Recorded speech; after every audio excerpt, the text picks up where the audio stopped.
ሰላም እንዴት ናችሁ? ዛሬ ደግሞ ስለ ዳይዝል ጄኔሬተር የምናይ ይሆናል። ኤሌክትሪክ ሶርስ በማይኖርበት ሪሞት አካባቢ በጣም ኮመን የሆነው ቴሌኮም ሳይት ፓወር ሶርስ ጄኔሬተር ነው። ሁለት ፓርት አለው፣ ኤሌክትሪካል ፓርት እና መካኒካል ፓርት። ኤሌክትሪካል ፓርቱ ላይ ስታተር ዋይንዲንግ፣ ራውተር ዋይንዲንግ፣ ስሊፕ ሪንግ፣ ካርበን ብሩሽ፣ ኮንዳክቲቭ ብሎክስ፣ ኤቪአር እና ኮንትሮል ሲስተሞች አሉት።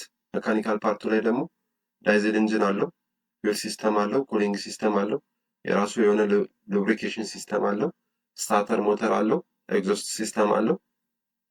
ከመካኒካል ፓርቱ የተቀበለውን ሮቴሽናል ፎርስ ተጠቅሞ እንዴት ቮልቴጅ እና ከረንት ኢንዱስ እንደሚያደርግ ኦልተርኔተሩን እናያለን ማለት ነው። መጀመሪያ ዳይዝል ኢንጂኑ ፊውል ኢነርጂውን ወደ መካኒካል ኢነርጂ ቀይሮ ሮቴሽን ይፈጥራል። ዋንስ ሮቴሽን ከተፈጠረ በኋላ ደግሞ ሮተር ዋይንዲንጉ ወይም የኤሌክትሪካል ፓርቱ ሮተር ዋይንዲንግ ከኢንጂኑ ክራንክ ሻፍት ጋር በፍላዊል በኩል ወይም ዳይሬክትሊ ካፕል በመሆን ኮኔክትድ ሆኗል ከሻፍቱ ጋር። ስለዚህ ኢንጂኑ ሻፍቱን ሮቴት ሲያደርግ ሮተር ዋይንዲንጉም አብሮ ሮቴት ማድረግ ይጀምራል ማለት ነው። ሮተር ዋይንዲንጉ ደግሞ ሮቴት ሲያደርግ የሮተር ዋይንዲንጉ ኮይሎቹ ፍሬም ተደርገው የተቀመጡበት ፍሬሙ አይረን ነው፣ ማግኔቲክ ፕሮፐርቲ ያለው። ስለዚህ ሮቴት ሲያደርግ እሱ ሮቴሽናል የሆነ ማግኔቲክ ፊልድ ይፈጠራል ማለት ነው። ያ ሮቴት የሚያደርግ ማግኔቲክ ፊልድ ስታተር ዋይንዲንጉን ክሮስ ሲያደርግ በፋራዳይ ሎው መሰረት የሆነ ኤሌክትሪክ ኮንዳክተር በውስጡ ከረንት ፍሎ ሲያደርግ በዙሪያው ማግኔቲክ ፊልድ ይፈጠራል። ወይም ሮቴት የሚያደርግ ማግኔቲክ ፊልድ ኤሌክትሪክ ኮንዳክተር ላይ ሲያርፍ እዛ ኤሌክትሪክ ኮንዳክተር ላይ ቮልቴጅ እና ከረንት ኢንዱስ ይሆናል የሚል ፋራዳይ ሎው አለ። በዛ መሰረት ስታተር ዋይንዲንጉ ላይ ኤሌክትሪክ ኢንዱስ ይሆናል ማለት ነው። ቮልቴጅ ኢንዱስ ይሆናል፣ ከረንት ፍሎ ማድረግ ይጀምራል ማለት ነው። በመቀጠል ስታተር ዋይንዲንጉ ላይ ኢንዱስ የሆነውን ቮልቴጅ ስሞል ኤሲ ቮልቴጅ ተቀብሎ ኤቪአሩ ወይም አውቶማቲክ ቮልቴጅ ሬጉሌተሩ ወደ ዲሲ ቀይርና ኮንስታንት የሆነ ዲሲ ሰፕላይ ወደ ራውተሩ መልሶ በስሊፕ ሪንግ እና ካርበን ብሩሽ በኩል ራውተሩን ኮንስታንት የሆነ ዲሲ ሰፕላይ ያደርጋል ማለት ነው። ኮንስታንት የሆነ ዲሲ ሰፕላይ ሲያደርግ ደግሞ ስታተር ዋይንዲንጉ ላይ ኮንስታንትሊ ቮልቴጅ ኢንዱስ መሆን ይቀጥላል ማለት ነው።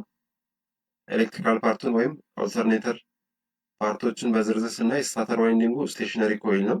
ሮተር ዋይንዲንጉ ደግሞ ሮቴት የሚያደርግ ነው። ሮቴሽን ፈጥሮ ስታተር ዋይንዲንጉ ላይ ቮልቴጅ ኢንዱስ እንዲሆን የሚያስችለው ነው ማለት ነው። ስሊፕ ሪንግ የምንለው ዲሲ ከኤቪአሩ ወደ ራውተር ዋይንዲንጉ ትራንስሚት የሚያደርግልን ነው። ካርበን ብሩሽ ደግሞ ኮንስታንት የሆነ ኮንታክት በራውተሩ እና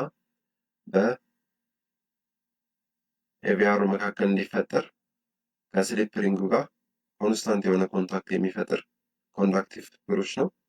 ዘን ኤቪአሩ ኮንስታንት የሆነ ዲሲ ሰፕላይ ሬጉሌት ያደርጋል፣ ቮልቴጁን ሬጉሌሽን ይሰራልናል ማለት ነው። ኮመን የሆኑትን ሳይት ላይ የሚያጋጥሙትን ከዲዚ ጋር ተያይዘው ያሉትን አይሾች ስናይ ደግሞ ኤሌክትሪካል ፓርቱ ላይ ኤሲ አውትፑት ወይም ኖ አውትፑት ዜሮ አውትፑት መሆን ሊያጋጥም ይችላል። ይህ የሚሆነው ኖ ኤግዛይቴሽን ወይም ኮንስታንት የሆነ ዲሲ ሰፕላይ ሳያደርግ ሲቀር ኤቪአሩ ነው። ኤቪአሩን ቼክ አድርገን አጽድተን ሪፕሌስ ማድረግ ካስፈለገም ሪፕሌስ እናደርጋለን። አንስቴብል ቮልቴጅ ካለም ዊክ ኤግዛይቴሽን ጋር ነው የሚገናኘው። እሱንም ኤቪአሩን አድጀስት እናደርጋለን ማለት ነው። ስፓርክ ካጋጠመ ደርቲ ወይም ወርናውት የሆነ ብሩሽ ሊሆን ይችላል፣ ሪፕሌስ ማድረግ ያስፈልጋል ካርበን ብሩሹን። ፌዝ ኢምባላንስ ካለ ስታተር ዋይንዲንጉ ፌል አድርጎ ሊሆን ይችላል፣ ሜጀር አድርገን ሪፔር ማድረግ ያስፈልጋል ዋይንዲንጉን። ኦቨር ቮልቴጅ ካለ ደግሞ ኤቪአር ሴንሲንግ ኢሹ ሊሆን ይችላል። ኤቪአሩን ሴንሰሮቹን ቼክ አድርገን ፊክስ እናደርጋለን ማለት ነው። ሎዝ አውትፑት ካለም እንደዚሁ ቫይብሬሽን፣ ፖርት ታይትኒንግ ካለ አውትፑቱ ሎዝ ሊሆን ይችላል፣ ዜሮ ሊሆን ይችላል ማለት ነው። ሪታይት ማድረግ የብላጎችን ማጠባበቅ ያስፈልጋል ማለት ነው። መካኒካል አይሾችን ስናይ ደግሞ ሎ ኦይል ፕሬዠር ሊያጋጥም ይችላል። ኦይል ሊኬጅ ካለ ወይም ሌቭሉ ከወረደ ሎ ኦይል ፕሬዠር ያጋጥማል። ቶፕ አፕ በማድረግ ሴንሰሮችን ቼክ ማድረግም ያስፈልጋል።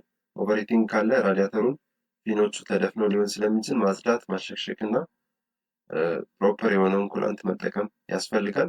ዲዜል ፌል ካረገ ስታርተር ባትሪው አንደር ቮልቴጅ ሊሆን ይችላል። ቻርጅ ማድረግ፣ ሪፕሌስ ማድረግ ያስፈልጋል። ፊውል ሲስተም ጋር የተያያዘ አይሹም ሊያጋጥም ይችላል።